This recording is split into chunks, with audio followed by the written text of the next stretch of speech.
Sir কাটেন sir.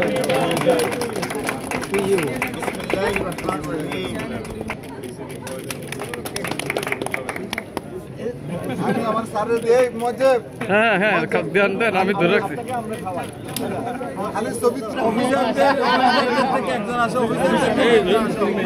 তৌফিক ভাই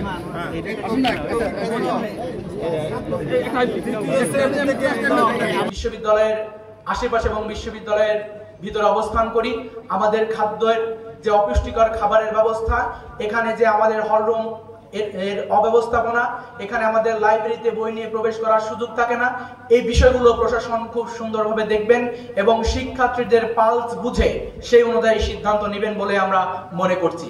পরিশেষে আজকের এই বিশ্ববিদ্যালয় দিবস উপলক্ষে আজকের প্রোগ্রামের সম্মানিত অতিথিবৃন্দ, আজকে উপস্থিত শিক্ষকবৃন্দ, আমার ছাত্রছাত্রী শিক্ষার্থী ভাই বোনেরা, সবাইকে অভিনন্দন শুভেচ্ছা জানিয়ে আমার কথা শেষ করছি। আসসালামু আলাইকুম।